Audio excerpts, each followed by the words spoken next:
Hello everyone, this is Joel from BMJ Studios. You may remember me from such videos as Undertale Deltarune Memes on Comic Dubs 4 and Undertale Deltarune Memes Comic Dubs 21. Today we've got something a little different. Taking inspiration from Lime Crow Plays, Irregularize, and a certain coconut crab, I thought, what jingles would I use? How would I rank the bosses? So that's what we're doing today.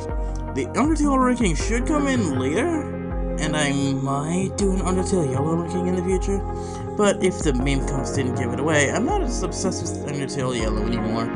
But who knows? Before we get to the ranking, I'll have to go over some ground rules. Number 1, no Castletown Dojo fights. Number 2, bosses will be ranked mostly by vibes and how I felt while playing them. Some of them will have other factors affecting their arbitrary score. Number 3, spoilers. Played Deltarune up to Chapter 4 unless you want to be spoiled. And 4, the scariest rule of all. This is all my opinion. You can kill me in the comments if you feel like it. With that said, let us get into the first, or rather, the worst. Let me explain! So, for the worst boss fight in the game, it's one I keep forgetting about. And I'm sure you do too. Be honest, did you remember the Clover fight? Of course not. She barely counts, honestly. She's kinda just a glorified normal encounter. She doesn't have her own theme song, she can be sprinting for reactions. I'm not entirely sure what else to say. Clover from Undertale Yellow is better. Say cheese! The second to last place is another boring one. I'll be honest, Deltarune doesn't really have any bad boss fights, but with all this gold, a just okay one is going to seem a lot worse by comparison. And the mouse wheel is one of these fights. It's kinda just a stronger version of the mouse fight. Not sure what else I can say other than I enjoy the Sonic Adventure 2 reference. But you're a pretty cool cat. Task Manager is okay. Love her design with the Rayman arms, but the fight is nothing special. For one thing, she's entirely skippable, which I don't really like.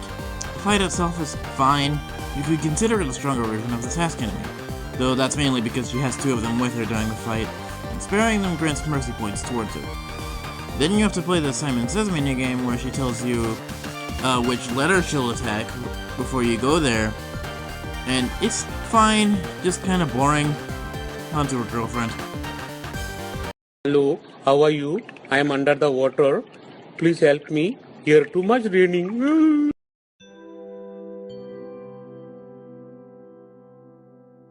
Once again, we have another powered up version of a normal encounter. Except it's weird, you can encounter Miss Mizzle before you encounter the normal Mizzle. Not to mention, she's entirely missable. Defeating her gives you part of the puzzle to unlock the secret boss, but when I first went for Chapter 4's secret boss, I just looked up what the piano keys were and skipped her.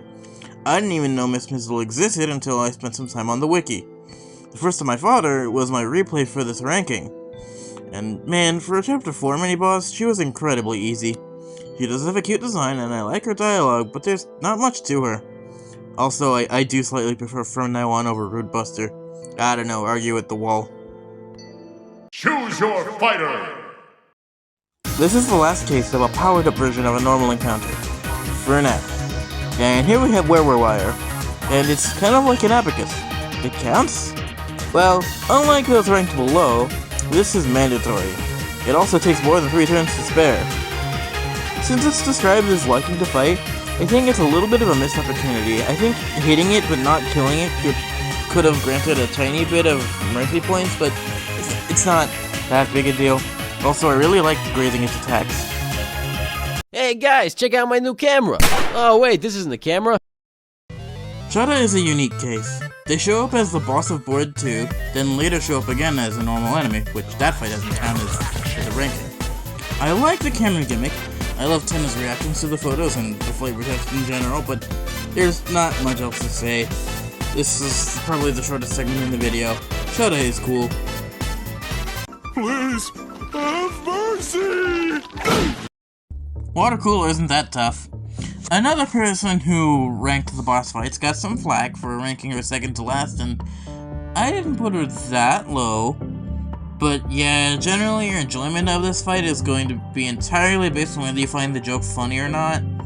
And I think it's meh. I generally don't find This cute, weak, or boring thing is secretly god-level powerful, like Bidoof. I don't care about Bidoof, I'm sorry. Riddle asks the angel for forgiveness. I tried being funnier than me, but I got bored. Let's go gambling! 2 hot takes in a row. I'm just speedrunning damnation. I don't think Checker Dance is that great of a song. It's not bad or anything, I just think it's been outclassed a lot. As for around the fight itself, it's good. Nothing special. It starts the almond milk.png gag that I'm a little sad wasn't carried into chapter 3 and 4, and it marks Susie switching to the bad guys. It's just a fun part of chapter 1, but still, nothing special. Checkmate. Checkmate. Checkmate. Dang. Okay, I'll admit, there's not much reason to count the second K-round fight separately from the first.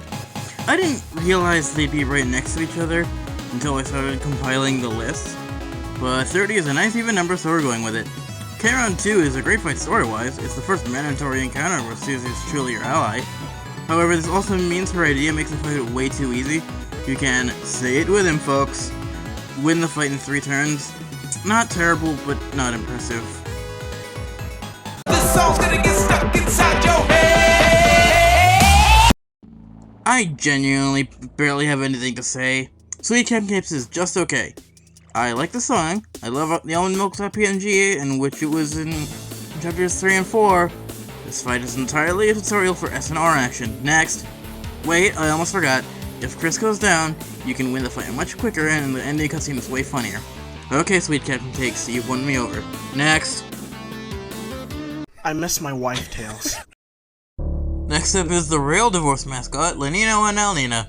Their story is pretty good. I'm pretty sure Lenino caused their breakup, because he's the one who asked whose attacks you like better. Though honestly, I didn't love either that much. They don't do much damage, but they're pretty hard to dodge, which is really annoying when you're trying to estimate the board to get the Shadow Mantle. So it's not even bad on its own, it's just a little boring, and it makes a later part a little more annoying. F is for friends who do stuff together. Susie and Lantern is pretty sick, I must say. It's a fun story moment with plenty of good gags. For example, I didn't even know about the joke where Rousey convinces Lantern to be friends by talking so fast Susie can't cover his ears. At least not until I heard about it in someone else's ranking. The problem is the fight could be over in just 3 turns, so it ends too quickly, and in the end, there isn't that much more to say about it. It's a bold strategy, Cotton. Let's see if it pays off for him. I love rules. Every time he shows up, the fun times roll in. When I played Chapter 2, I certainly wasn't expecting a fight with him. And his fight in Chapter 2 is a delight. I love how he uses multiple accents and Rousey gets him to stop, and he just goes, okay, and he stops. Normally, being able to win in 3 turns is a downside, but I feel like in this case, it kinda adds to the joke. It loses a little points for that, but not a lot. I hope he comes back to Chapter 5 to go down in 1 hit. I really don't care that you're a baby. I'll snap your neck like a twig. I said we'd return to stronger boss versions of weaker enemies, but I lied. Titan Spawn is a weaker version of a later boss, though I suppose it's more of a tutorial for that boss. It's also the penultimate fight in the game as of 2025, and silly me tends to have a weird bias to prefer the newest version of any game over the older version. My favorite Pokemon game is Scarlet and Violet. I don't care, sue me. I can stop ending sentences like that. But Titan Spawn isn't that interesting of a fight. I don't know if I'm placing it too high just because it's new, but I just love the vibe. The dark atmosphere, the unsettling energy of the enemy itself. So maybe I'm placing it a little too high just because it's new, but I can't help it. The mood itself, it's just that good, even if the fight itself isn't that crazy. I'd say I'm Dirty Dan. I'd say I'm Dirty Dan. So, this ranking requires some context.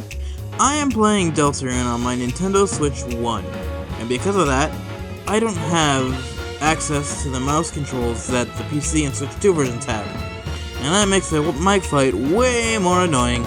I hate moving the mouse with the left stick, especially in the overworld where Chris moves with it. I wish the mouse was on the right stick. That said, if I was playing on PC or Switch 2, I'd probably love it a lot more. Cat Swing slaps, I love that song. And the 3 mics being references to fan-made designs for the character. This fight is a big tribute to fan theories, I love that. I don't like playing it. Does this count as a skill issue? No clue. Also, they didn't add my mic design, so this fight sucks. Help! I'm trapped in the game! It was cool in theory, but in practice it was really boring. You could consider Aram to be the worst of the Shadow Bosses, or John Mantle as some call it. You defeat this boss to get the Shadow Mantle, and you fight it within the Mantle game, and thus, the gameplay is based on The Legend of Zelda. The game doesn't do the best job preparing for you for this, but I guess it could be worse. And the arena is pretty cramped, making dodging their attacks kind of annoying. I do like the song enough, and I like the creepy vibes, but it's not the best. It's ironic though, I've recently gotten to 2 other indie games inspired by Zelda. Play Tunic, play Atlantis Inception, please. Also, we're officially halfway through the list. How are you holding up? Good? Good.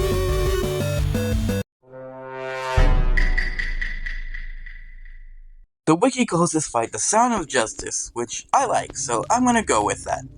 So anyway, on my first playthrough, I did not do the secret boss, so when I start this fight and I'm suddenly using the green soul mechanic from Undertale, that was a pretty big shocker. This was also when I started actually feeling a little difficulty.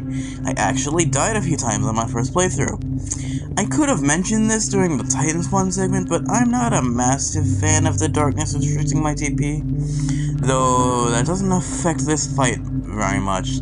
Also, I like the sound cues for the attacks. That's fun. Polyamory? Rules is so inept he lost his boyfriend and his girlfriend at the same time. When you know and only know, fun, I love their expressions.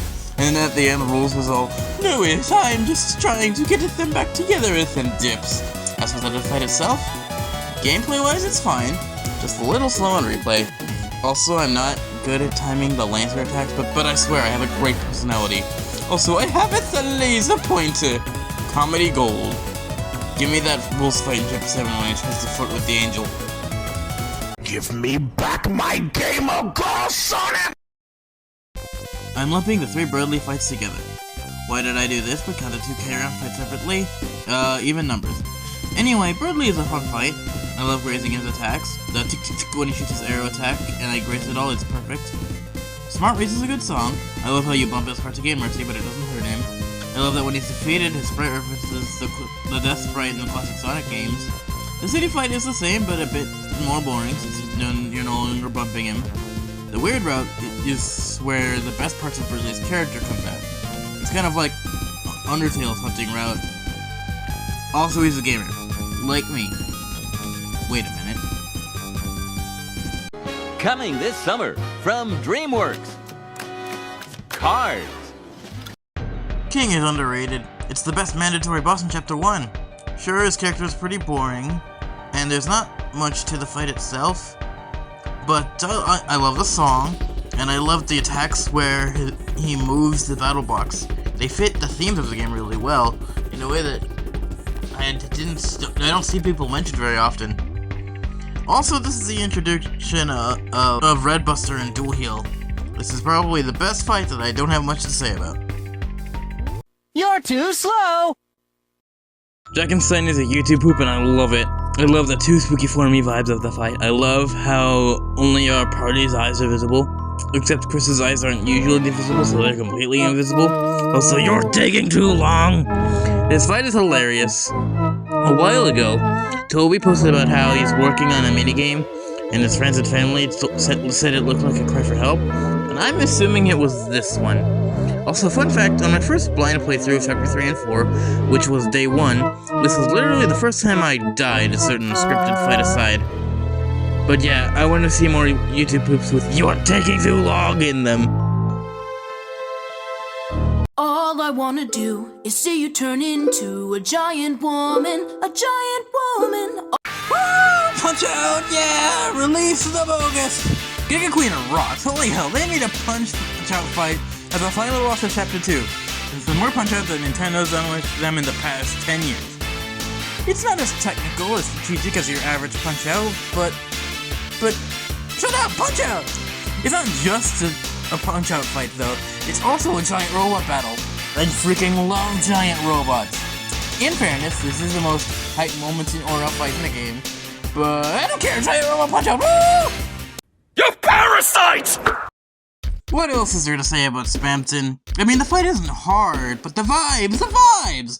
He keeps jumping between goofy and spooky, and Spamton is just a great character. I love how he says, press F1 for help, and if you do that, you get a heal. Or the L3 button if you're on consoles like me. I love that this carries over to future fights against him. I love his manic energy of Spamton memes. I was shocked Chapter 3 and 4 didn't have a character who topped Spamton in terms of memes. Kinda is close, but still. I love this 43-year-old homeless man who was in the dumpster. I give him all my Cromer, and then shoot him with a shotgun. I'm gonna do an internet! During her fight, Queen's goofiness is toned down a little for plot reasons, but that doesn't mean I don't love her in this as usual. I love how creative her attacks are, especially how she tries and fails to download her ultimate attack. The chat scroll attack where Queen inserts drama sums up 90% of internet discourse all on its own. Her dialogue references internet addiction, which, like society already being enslaved by her, which is pretty pointed commentary. What? Why did the camera turn to me? I love that her shield actually gives you a reason to use Red Buster on a pacifist route. Also, Attack of the Killer Queen is a banger, and I will die mad that it was co-opted by Mr. Beast memes.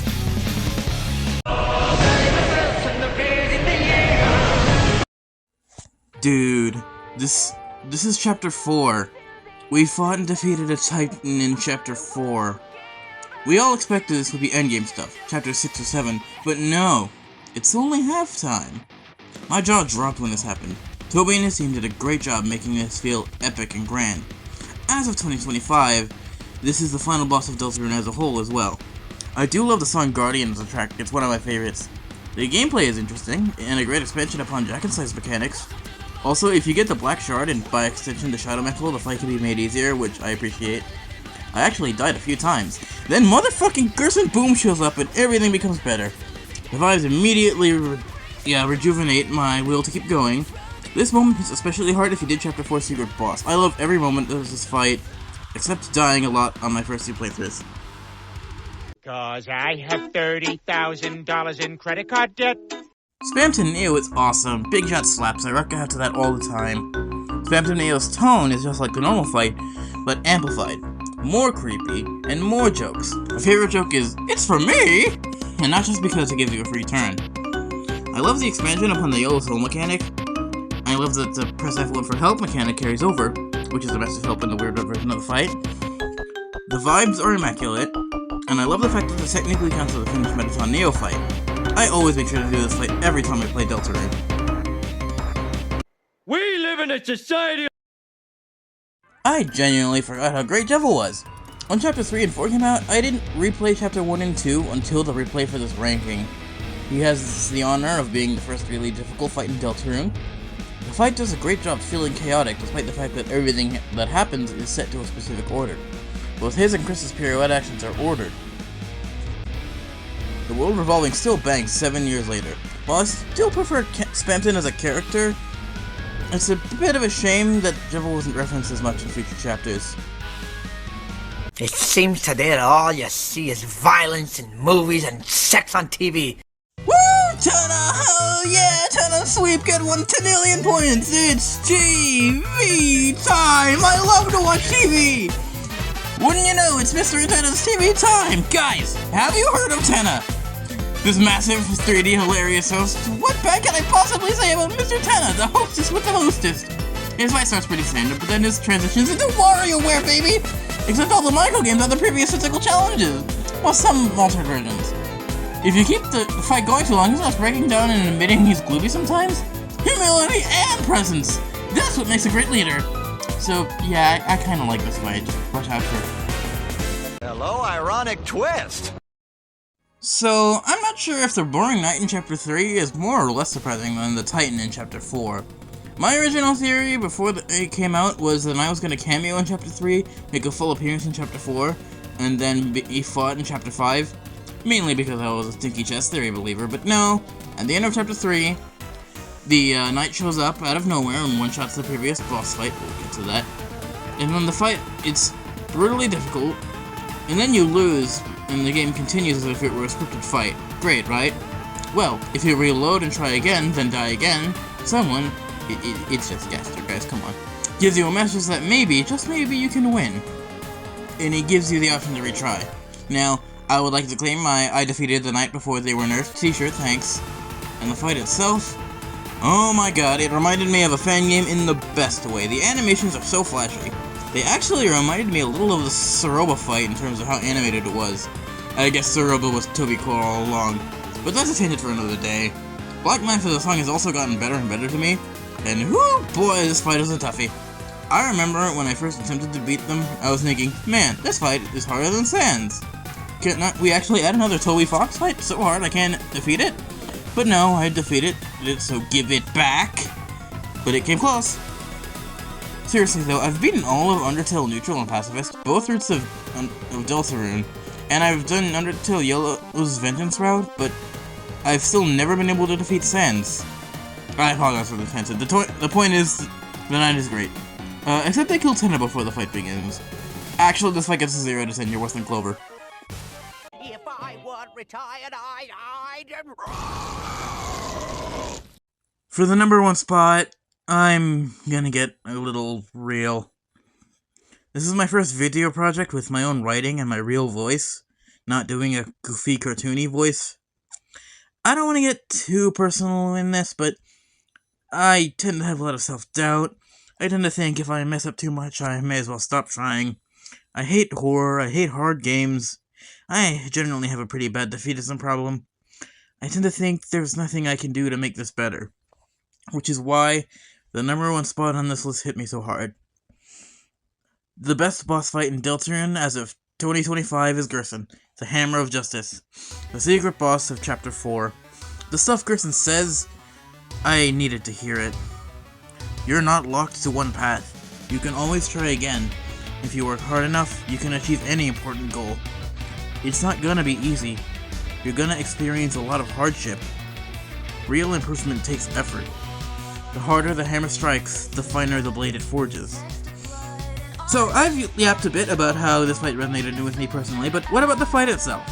Well, for one thing, it brings back the green soul mechanic from Undertale, and it's almost perfect. I don't like blocking the diagonal attacks. I have to hold the left stick in order to block all the attacks.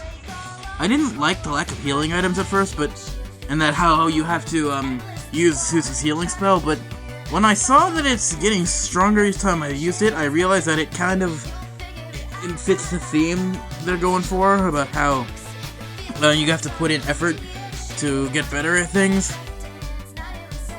It reflects Susie's development really well. And yeah, for having a great fight and a very relevant lesson to me, the Hammer of Justice is the best fight in Deltarune. Well, that was certainly an ending. But anyway, that was the ranking. Do you hate me for putting K-Round 2 above K-Round 1? Do you have any advice on the video production, drawings, jokes, or other? This video took way longer than I expected. I expected to get this video was supposed to come out in August, and I wanted to get the Undertale ranking done in September for the 10th anniversary, but nope, I missed that by quite a lot at this point. I know in the intro of the video I said I was gonna do an Undertale one soon, but I don't know if I want to. This took forever, and I struggled to find the motivation to work on it a lot. So yeah, that Undertale YOLO ranking is definitely not happening. Plus, I've still never beaten Sans, though I don't even know what to do for that part in the ranking. If you have any recommendations on how to handle that, aside from get good, I'd love to hear them. The next video is me and Comic Dubs 24. Oh, and I know what the 1K sub special will be. Anyways, if you want to see what it is, subscribe. Until next time, my people.